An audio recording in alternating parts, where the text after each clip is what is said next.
In 2010, when I was 15, I became interested in urban exploration photography. I absolutely loved seeing beautiful, eerie photos of abandoned shopping centers and hearing about all the awesome vintage stuff people would find at these places. I was originally thinking of going to famous local urban exploration sites, like a very well-known abandoned mental asylum called Larundel Mental Asylum. There are many creepy and weird pictures of this place online, and many stories of paranormal stuff happening there. About a week before my best friend, Adam, her boyfriend, Grace and I were going to go, I got talking to an acquaintance, John, at a party who warned me off. She told me about how she and her cousins went there a while back. They were all very into spiritual, supernatural stuff, I believe. Nobody else was there that night except them, and apparently, they got horrible vibes as soon as they walked in. While they were exploring upstairs, one of her cousins felt an overwhelming force pulling him towards a room. And just before he opened the door, he fell through the floor and slashed one of his wrists so badly he nearly bled out. She said she would never go back or to anywhere like that again, but if I ever found a cool house to let her know. So I was like, hell no, not going. I mostly gave up on the idea and just didn't think about it for ages until I found the house. So I was going for a bike ride one day, a few months after this, and decided to take a different route to my normal one, and ended up running through this weird little pathway at the bottom of a dead-end street, and kept riding until I ended up at this park. I had never been there before, and was very, disorientated at this point. Like I was basically lost in my own suburb, more or less. Anyway, I ride through this park to try and find a water fountain, and end up going down this long path which led to nothing except this really high stone wall covered in dead vines. The stonework on the wall was a really unique design, and it just seemed really odd and out of place, so I felt this urge to see over it. I stood on my bike, and even then was only just able to look over this wall, and I'm not short. What I saw was a very, very weird mansion. The garden was absolutely overgrown, a sea of green broken only by Greek marble statues poking out, and the house was yellow, and the bottom floor windows were all broken. But I could see that black and white checker, parquet, flooring, and more statues inside. The windows on the top floor were boarded up except for one that had curtains. There was also a fountain in the garden that was all cracked too. It was the oddest and most out-of-place house I'd ever seen, and my instant urge was to photograph it, but I didn't have a camera or my phone. So I rode back through the park and picked a house number to remember, and managed to make my way home even though I got really, really lost. I instantly messaged Adam and Grace and John, the girl I met at that party. I told them I found this incredible abandoned house and we need to check it out ASAP. My best friend immediately got super excited because the plan was we were going to start a blog and she would write about places we explored. I would take the photos, and her boyfriend was excited because he is super into horror movies and wanted to film stuff. John was a bit reluctant. She said the statues sounded kind of creepy, but eventually decided she would come. So we made a plan to go on Saturday night, because Grace wants to film at night, and we're all scared of being seen by people in the park, so it seems logical. We'd meet at Adam's house, and Grace would borrow his dad's trailer to bring a ladder so we could get over the wall. So Saturday night rolls around. At this point, I was nervous because it hit me we were breaking in, trespassing, and if we got caught, my parents would flip out and never let me go out again, ever. But I ended up at Adam's. John arrived, and Grace arrived. We ordered a pizza and drank some beer and hung out for about an hour, because we decided to leave the house at midnight. It was weird, because it should have been awkward. Adam and John were only sort of friends. John and I barely knew each other, and John and Grace had never met. Plus, Grace was older and hanging out with a bunch of 15-year-old girls. And yet we were all just so mutually excited, nervous that it was really cool. I remember distinctly thinking how the four of us were going to be best friends and do this all the time, and how cool the blog would be, and already planning where to go next. So we left at 12 and made it smoothly to the house number I'd remembered, and Grace parked the ute. And then this is where we encountered the first problem, because I led us down the wrong street, and it took about half an hour to find the park, and Grace was carrying this heavy ladder and getting really pissed off. So we finally find the park, and I just remember feeling a bit uneasy. It was very, very dark.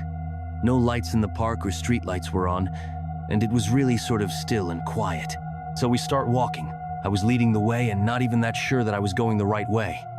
The park had a really unpleasant vibe at night. It was odd in the day, but something just felt really isolated at night.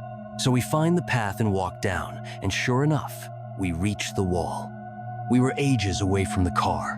I had assumed it was quick, but I'd been cycling the last time and not carrying a ladder and a camera. So once we reach the wall, Grace starts getting excited. A is nervous but pumped. So am I. John is uncomfortable. She goes, "I have a bad feeling about this," the minute we reached the wall. Grace climbed up and looked over and shined his torch and freaked out, saying, "Jesus, those statues are creepy." He sits on the wall, and A goes up, then me, then John. We're all sitting on the wall looking down at this sea of weeds and statues. John looked at me and shook her head. "I don't want to do this," she said. And I said, "You can wait here." She was too scared to wait, so we pulled the ladder up and climbed down it. As soon as we set foot in this garden, I was just filled with dread. I think we all were. The statues were very creepy and human-like. Up close, their faces were just wrong-looking, like features were weird sizes, and they looked really unsettling, like their arms were twisted weirdly. We were completely silent.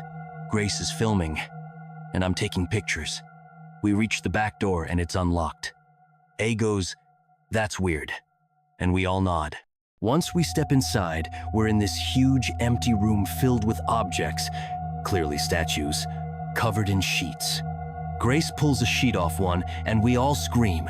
It's a Greek statue with a horrible human-like face painted on, grimacing. "Let's get the hell out of here," Adam says. We realize John has stopped in the doorway. "I have never felt such bad omens. We need to leave," she said. I walked over to her, but Grace was like, "No, this is creepy, but it's probably some local kids, blah, blah, blah. It's a safe suburb, also my film, etc." And says he's staying. I was too scared to walk back through the garden, park without him, so we stayed. John is silently crying at this point. I felt like my heart was going to explode. So we keep walking through the house. I'm shaking too much to take pictures.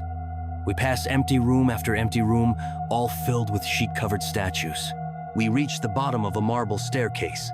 John is shaking. A is squeezing my hand so hard it hurts, and Grace even seems hesitant, but we start walking up. Once we get to the top, it's clear something is very, very wrong with this house. There are no doors except one at the end of a hallway, but every room is filled with odd, wrong-looking furniture. Chairs painted red in a pile in one room, tables that are too high, painted odd colors. Something was really off. We open a cupboard in one room and scream at a horrific life-sized mural of some sort of bizarre person with inhumanly long teeth and hands. At this point, even Grace was freaking out. He was like, "Let's just check the last room and then get the freaking hell out." So we all walked slowly towards the door. Inside was a nursery, a black crib, old wooden toys. I can't recall what they were, but maybe puppets, and strange paintings of clowns. I think, or maybe more akin to the mural of that person thing, on the walls. We didn't even step inside. Grace said, "Let's go right now. This place isn't safe," and we head downstairs.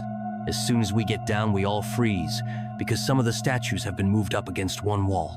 We drop our stuff and run to the door. Grace kicks it open, and we run through this horrible garden to the wall. I remember when I was nearly at the wall, John just screams, and we all turn to see a light is now on in the nursery room. We literally scale this wall, jumping down and leaving the ladder. I sprain my ankle but don't look back as we all run through the park. We got in the car and we're all crying and covered in cuts and scratches, and my ankle is swelling already. Grace gets to John's house to drop her off and just says, "We're never doing that again." And then nobody says anything. He dropped me off next. Then they left. I had to sneak in through the back door so my parents didn't see me and freak out. John deleted us all off Facebook that night, and I never saw her again. I had horrible nightmares for a month afterward, and my ankle has never been the same. I didn't tell anybody about what, and neither did Adam. We're still best friends, but we never talk about it. Her and Grace broke up not long after the event. Honestly, I feel like we were in the presence of someone or something very, very evil.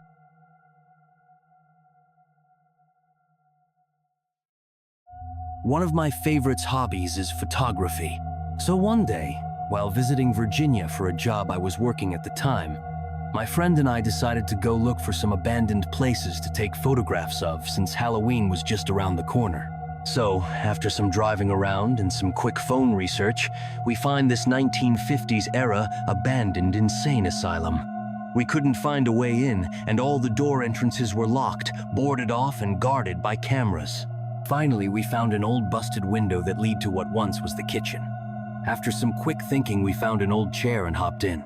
The place was super dark, wet, and cold, and as soon as I set foot down, I got the chill down my spine, as if something was there or somebody or something was watching me. My friend, who was a lot less shaken, wanted to go look around. I started snapping pics of things that were broken or flipped over. My friend walks down a hallway with the words, "All who enter die," written on the wall. I did not follow, but between being spooked and taking the pics, I just wasn't ready to take that step yet.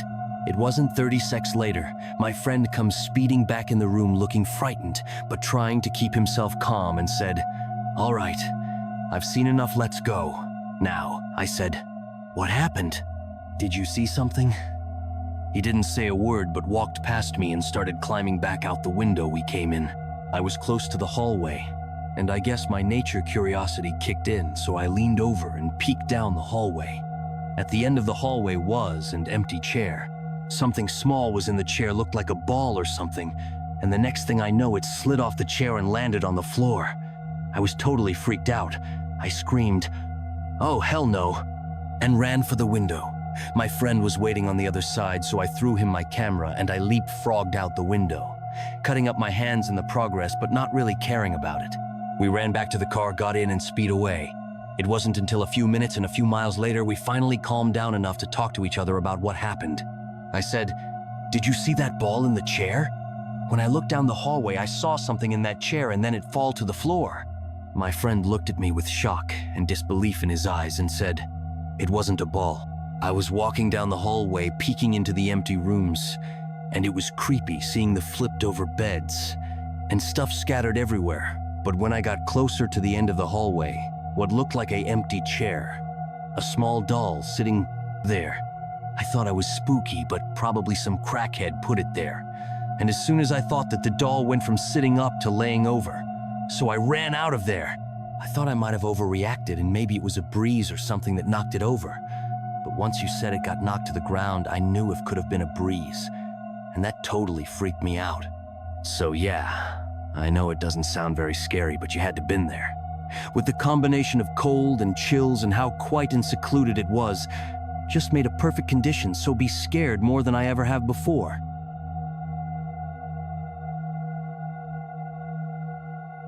About 8 years ago, I lived in a town in the mountains that had a lot of vacant and abandoned houses. I had gone into 2 of them. The first one I went into honestly scared me. It was off a stone road with a few other houses scattered down the road. My boyfriend at the time and I drove there even though it was less than a mile from where we lived. It had snowed a lot, and there was probably a good 8 inches of snow on that lot. The house was set back from the road and had a long driveway. The first weird thing was, there were appliances, stoves, washers, dryers, refrigerators, just lining the driveway on either side. The house itself was a big house and a split level. Front door. When you go in, you can go up the few steps to the main area or down the few steps to the bottom level. There were no steps to get into the front door, so we went to the side. The door was already kicked in and snow blowing to the inside. The house was completely gutted.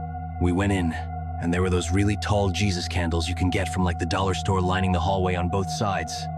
Had to be close to 100 in total, and went up the stairs to the front door, continued up the other steps, and stopped in front of a door a little to the right of the kitchen, which was at the top of the steps. There was heavy plastic. Like layers, it was thick, acting as a door so we couldn't see in the room. We decided to go check it out, so we pushed the plastic aside to go in. The room was small, and there was a small folding table set up in the middle of the room with 1 chair, 1 plate on the table, 1 fork, 1 spoon, and 1 cup, knocked over. The room's air felt very heavy, as if whoever was there, or there last, was very depressed and sad and maybe even took their life there, but no signs of that. There was no other furniture in the room. There was a closet door that was ajar, but we heard a noise come from behind it. Thinking it was an animal or something, we opened the door, and there was a black top hat on a hook, and nothing else. I started to get anxiety really bad, and the heaviness of the air was getting to me. We walked out of the room through the heavy plastic, and I stopped at the top of the steps as my ex wanted to go down the hall, but I was getting too creeped out. I told him to hurry up. He was maybe 10 steps down the hall when the plastic from the doorway flew open, and I felt this big, forceful rush of air go past me and down the steps. It almost knocked me over. My ex heard the plastic move and ran toward me, pretty much picked me up. I'm not a skinny person, and we ran down the steps and out the door back to my car. It was terrifying. That plastic could not have moved on its own. The other house I was in was not scary at all. It was almost comforting. The small house had been vacant for a long time, and the roof was collapsing in. We went in through the front door, and it was like whoever once lived there just left one day and never came back. I'm assuming it was an elderly person who died, and no one came to empty the house. Everything was still there. Medicine in the bathroom that expired in 1994. Dishes were on a drying rack next to sink. Wallet with ID. Dentures, just everything. It was sad. We checked out the home and found tons of cool stuff, especially an old WW1 or WW2 uniform, an old sewing machine, record player with tons of records, and this old parchment paper book of records dating back to the 1890s with railroad information and costs of materials and letters between family and friends and business transactions. It was super cool to see that. We didn't take anything, but it was neat to feel like we stepped back in time. I moved out of that area and a couple years ago went to drive by that house, but it's not there anymore.